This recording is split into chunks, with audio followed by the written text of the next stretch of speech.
today I'm going to be talking about kind of some of the insights we've learned along the way as we've been building 3rocks, and now take it off. Oh, great. And now ceramic network. And really what the focus of this talk is kind of primitives for creating mutable content on Web3.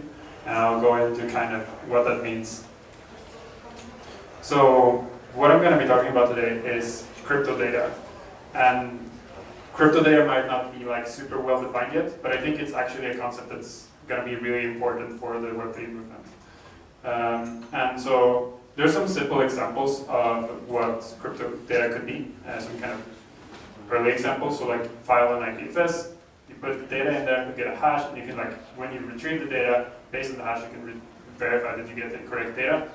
The contract on Ethereum is of course Cryptodata, and you can verify the state of the contract, but it kind of requires you to sync all of the history of all contracts on Ethereum. So it's kind of very heavy to verify that data.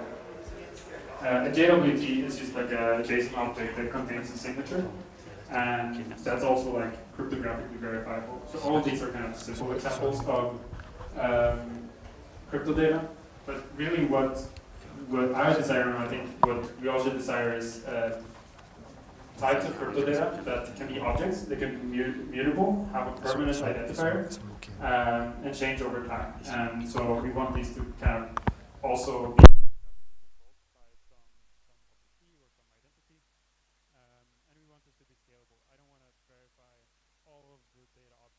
in the entire world just to verify one piece of information that I care about in my application. I think if we can make these Cryptodata objects real, if we can make these Cryptodata objects real, we can actually essentially make the entire internet verifiable. All right, so in order to kind of understand how we can get to something like this, I think we need to look at the history of like peer-to-peer cryptographic data protocols. So actually we're going to start looking at one of the early protocols, Bittorrent. So in Bittorrent, you basically have this concept of a torrent file that describes some piece of data. And once you have the torrent file, you can connect to trackers where you can find the other peers in the network. And there was a problem though early in the Bittorrent protocol that like these torrent files was like super huge. So it took like a lot of power to host a site that had all of these torrents. But the maintainers of the Bittorrent protocol created a new concept called a magnet link, which is essentially just the hash of the torrent file.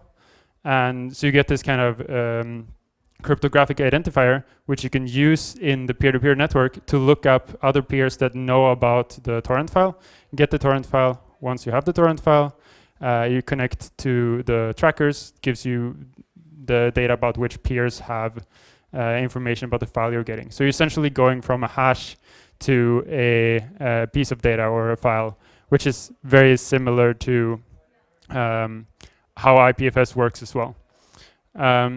But you still have a problem with Bittorrent that you don't have, or you have a problem with Bittorrent, and so you have this hashes that goes to files, but you don't have any mutability. So you have the same thing in IPFS where, okay, I can cryptographically verify the data, but I can't really change the content. And that's the reason why sites like the Pirate Bay was needed for torrents, because they needed like a centralized site to keep track of the things. If you could mutate torrent and change them over time, you wouldn't need a centralized site like Pirate Bay and like other sites.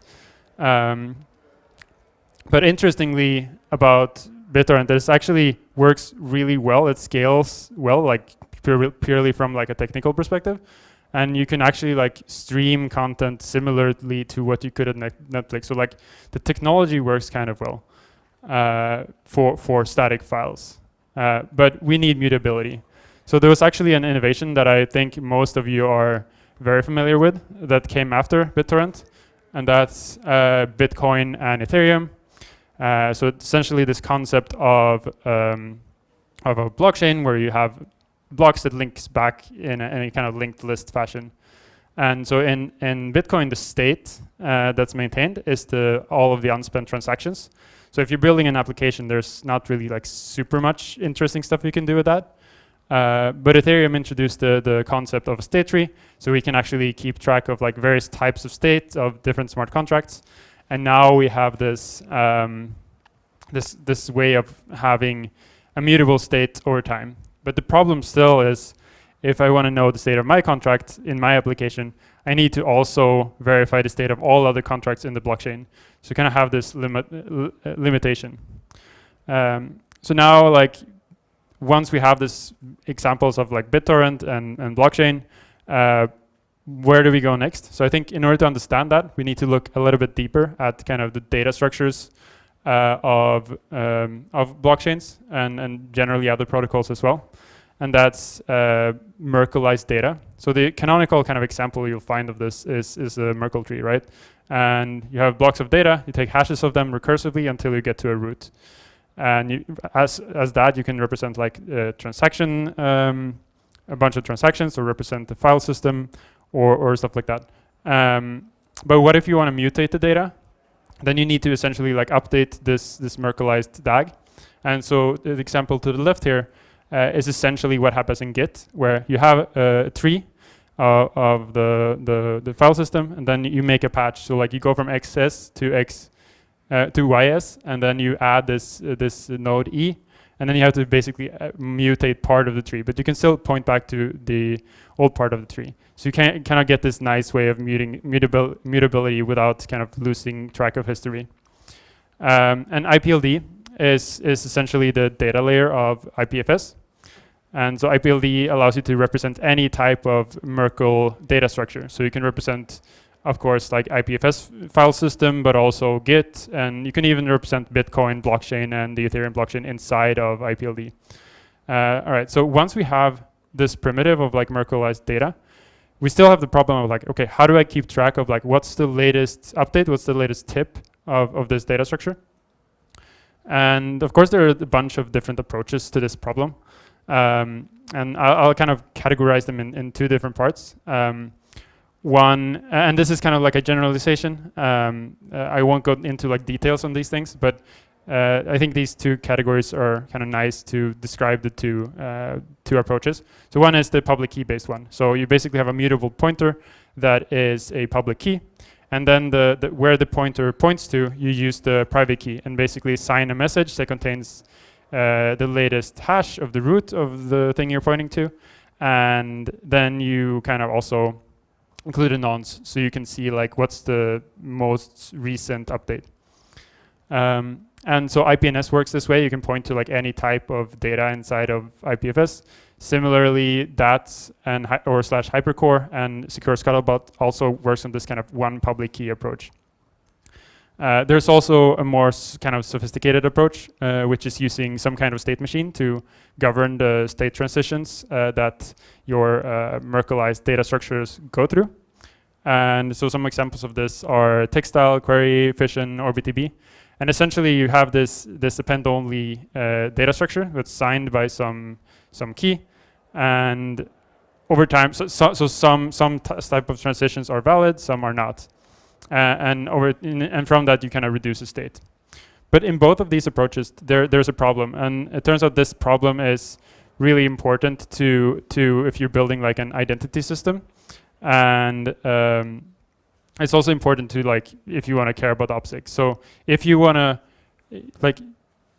keep good, do good key management, you periodically want to rotate keys. Or if you want to keep a list of people that are in like a message group, for example, you want to be able to remove someone, and you don't want them to be able to like cheat and come back into the group again. And so why can't these state-based systems do that? Well, so if we look at, so let me describe kind of the problem. So here we have this Merkelized data structure. So you see at the bottom, we kind of have the genesis signed by the first public key. And then in the middle, we rotate from public key 1 to public key 2. And that's also signed by the first public key. And now only like public key 2 can make updates. So this seems kind of well and good. Well, no, because someone can if someone steals my first public key, and they can basically create an alternative history that includes and points to like a previous record before I signed the rotation. And me as and someone as like an outside observer that looks at this data structure has no way of knowing like which of these two branches of history is the canonical history. And all of the systems I described above have this problem. Like there's no way to know which key and which branch of history is the canonical one. So how do we solve this? Well, we essentially use a property of the blockchain called the proof of publication. So once I rotate the keys, I take the hash of the update, put that on chain, and now I can now I essentially have a proof that this update happened at some specific point in time. And if someone gets a hold of my first public key, they will be able to create an alternative branch, but they won't be able to go back in time and put something on the blockchain earlier.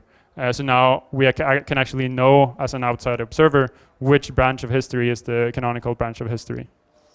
And there's actually like another interesting property of doing key revocation in this way, and it's actually important to identity and reputation protocols. And that's that you can't actually sell identities. So if you're using like a proxy contract on Ethereum, or you're using various types of like reputation on chain, you'll always be able to like kind of trade the identity, like give someone else right and access to that. But here in this example, Alice is going to try to sell her identity to Bob, and we'll see what happens. So Bob is like, hey, I gave you 10 Ether for all the reputation you built up. So Alice makes some updates with public key 1, that's her reputation, and then she rotates to public key 2, which Bob owns, and she gets money from Bob. And now once she got the ETH from Bob, she's kind of sneaky. So she publishes, before she made the rotation, she actually created an alternative branch in before that she didn't tell anyone about. And once she got the money from Bob, she publishes that and gets her identity back. So this makes it essentially like impossible to trade identities. And the nice thing about this is like, even if Alice was like, okay, I'm going to be honest and actually sell my identity, Bob wouldn't trust her because he can't know that she hasn't like hidden this information. And I think this is really important for like a bunch of various type of use cases in identity where we actually don't want people to just like be building up reputation and selling it off to other people. All right, so all of this stuff that we learned, we at 3box Labs basically incorporated into a protocol called Ceramic.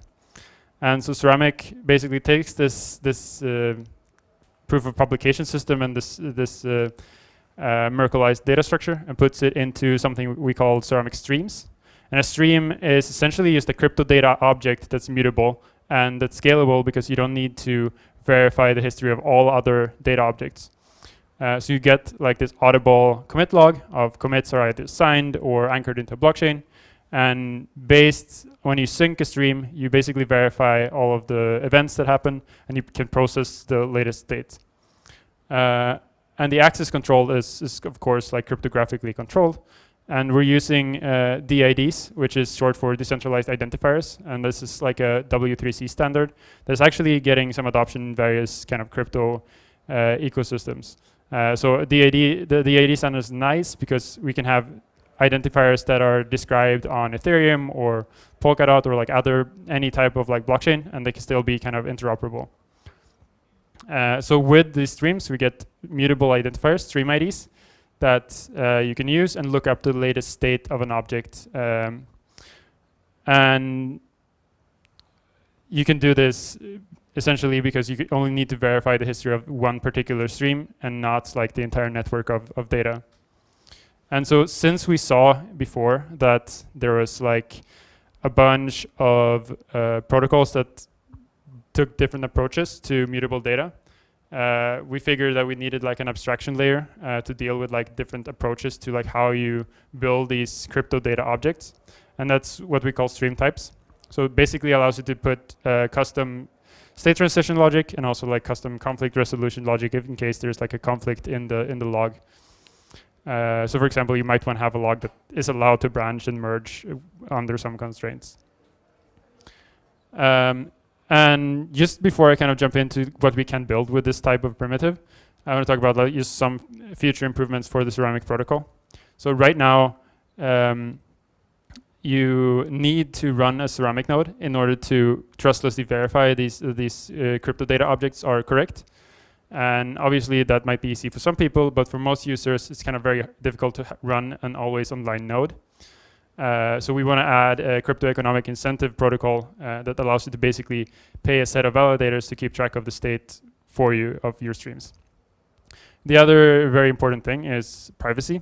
And so by default, streams in Ceramic are public, but it's easy to add confidentiality, basically just encrypting the updates that you add to the data structure. But the information that would still be public if you have confidentiality is the kind of linking of the list and the signatures by the user. And in order to make this private, there's some approaches that's been taken already by Textile, for example. They encrypt a layer on top of the linked data.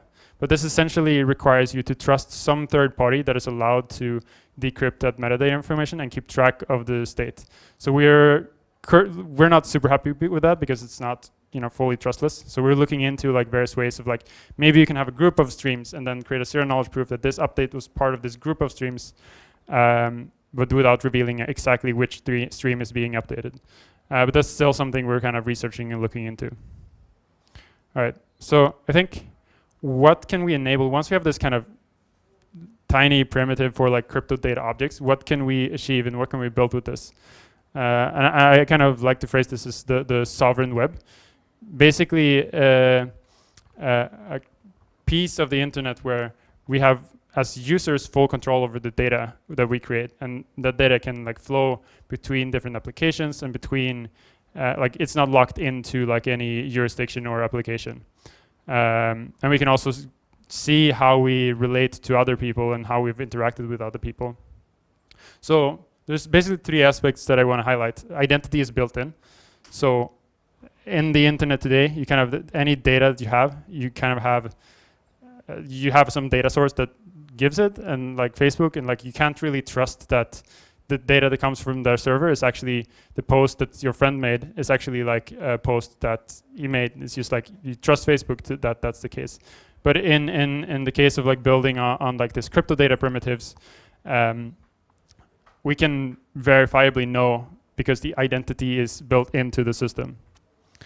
And crypto data is borderless, and this essentially means not only like nation state borders, but borders between, like boundaries between organizations and companies. So we can actually start having this concept of like open source data that's owned and controlled by whoever created it, and kind of replicatable by anyone that cares about it. And the last thing is we can create a linked data graph. And so this is kind of like a concept that has been explored in the past. There's been like various groups. I think one of the most prominent ones is the Semantic Web group in W3C. And they basically had this vision of like, okay, right now we have the internet that's like HTTP pages that link to each other. But what if we can like not only use the HTML pages that link to each other? What if the HTML pages are kind of the view layer of the internet? And what if we can actually link the data layer instead? So like we have hyperlinks between the data objects. But I think one of the problems they ran into with that project is that hyperlinks using HTTP points to servers that can go offline, that can disappear, they can get censored. And so you can't really build solid structures on top of that and like rely on things working well. And so the only places where this kind of worked is like larger organizations like Facebook and Google, because they can essentially like trust themselves to keep the data around. But the nice thing is if you create these crypto data objects in Ceramic and use stream IDs as links, you can link to whatever content you like. I can link to a thing you created, but then back that up myself. So the data is not pointing to any location, it's pointing to actual data and the mutations on that data. So we can create like a really solid structure for this kind of linked data graphs. And while this is possible to do in IPFS, if I link to something, I link to like a static thing, and there's no way, like if I want to link to your thing, like I want to be able to like link to the latest version of whatever you did, not use like a past version and then have no way of knowing about what the new thing is. All right, so I'll jump into kind of some specific things that we're excited about people building. So we actually created a framework on top of Ceramic for kind of identity data. And this kind of builds on insights that we had from working with the Uport team and then working with the early kind of 3-box prototype. So IDX is a data structure or framework for storing data with the user. And essentially, in this example here, users have their own index of their own data, and then a developer can come in and create definitions. And here in this example, a developer creates a basic profile, and it has a schema that describes, it's a JSON schema that describes what the structure of the data needs to conform to. And so when user 1 and user 2 comes to the application at various times, they will have the same definition ID. So there's like a semantic mapping from what the data is, but they have their own record that describes what the content is. And the nice thing about this is like if developer 2 comes along and says like, hey, this basic profile seems really useful, they can use that definition ID and pull that data into their application. So you get this kind of composability of user-centric data. Another interesting thing that you can build on Ceramic is kind of managing data flows using NFTs. So a very simplest and crudest example of what you can do is like the creator of an NFT can have a stream, and so they can mutate and like update the artwork over time. But I think more interestingly, I mentioned before that the cryptographic access control for Ceramic streams is based on DIDs. And so we actually thought about this a lot and created an NFT DID method, so like an identity that's based on an NFT.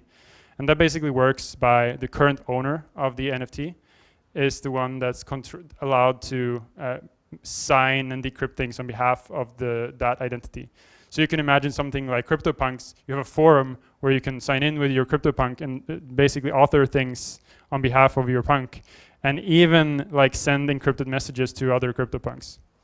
So I think that type of use case is really cool. But I think more kind of long-term and like interesting things could be like, say this NFT represents a physical art piece, or like some kind of physical resource. I can create a Ceramic stream that like you put information about the current state of this piece of physical art, and like, okay, this is been reworked or something. So you can keep like not only the history of who owned it, but the history of what's happened to the thing over time. And the last thing I'm kind of really excited about is decentralized coordination. So we all kind of know about DAOs and like the way we kind of use smart contracts to do treasury management. But DAOs kind of have ended up doing on-chain for the most important treasury management stuff and keeping track of all of their NFTs and tokens, but do every other coordination aspect off-chain. And that often is stored on some centralized server where the owner of that server could potentially like rewrite the history of like who said what and like really screw with the DAO if something goes wrong. But there are some tools that build really interesting things, like Snapshot allows you to vote off-chain, Coordinate allows you to like assign kind of value to and like signal about who did what in a work period. SourceCred allows you to track kind of contributions on GitHub and forums into like a token distribution mechanism.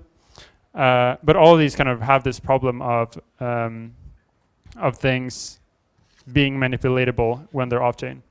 And so you can actually take these type of system and remodel them in top of this kind of crypto data world where we have verifiability, and I can verify the state of things without trusting like a third party to like not screw with the governance process. And so Boardroom is actually an example that started doing this on top of Ceramic already. They have this feature for comments and ideations where you can ideate on some proposal, and like the things you post in there will actually be auditable and assignable to your Ethereum address, and you can view it over time. Another nice thing about doing this is like you might have a bunch of assets that for a governance protocol that you keep in a hardware wallet, but you might want to like interact with like a more kind of hot wallet when you're just writing comments and whatnot. So what I talked about before, IDX, allows you to link multiple Ethereum addresses to one DID, one identity. So you can control not only the data of like one address, but the data of like multiple addresses with one identity, and then you can kind of have better OPSEC for how you manage your keys for your valuable governance tokens. All right, so I hope you all kind of learned a bunch about Cryptodata and how you can use it, and excited about to see what kind of stuff can be built on top of Ceramic. If you want to learn more, you can go to ceramic.network, or more easily go to 3boxlabs.com, and we have links to like the Ceramic documentation and the IDX documentation. All right, thanks everyone.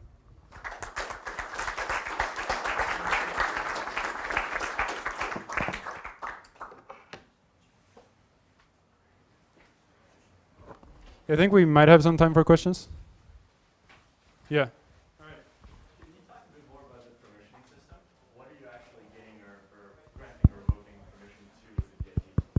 So right now, a stream in Ceramic is only can have one controller, and that's a DID. So you actually just granting permission, or that grants permission for the DID to make updates and change the history. We have like kind of lower level tools for encrypting data to DIDs, and so you can use them to put like confidential updates into the stream.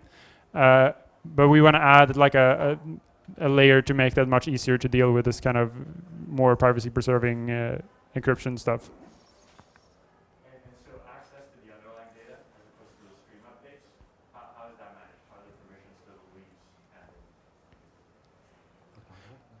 leaves? So right now, the data structure that's implemented in Ceramic is just like an append-only log.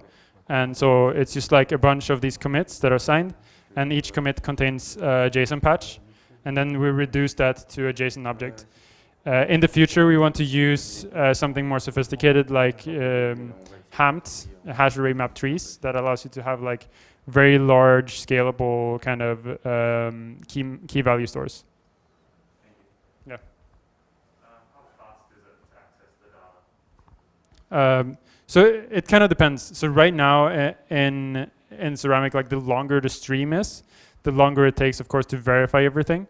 But so if you've accessed it through the peer-to-peer network, it might take some time, similar to how it takes time to like verify the entire blockchain. Of course, it will be much faster since you're only dealing with one piece of data rather than like all data. But if you have a node that pins the stream, then accessing the data from that node is, of course, like very fast.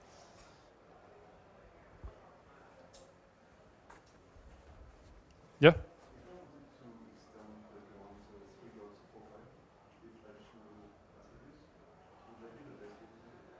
Yeah, so we're actually in the process of migrating profiles from 3box over to Ceramic and IDX.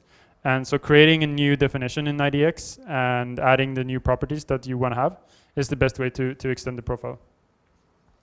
And then you also have this kind of semantic descriptor object of like what your properties that you add, what they are.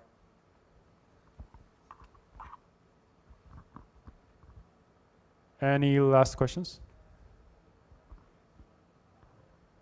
All right, cool. Thanks all.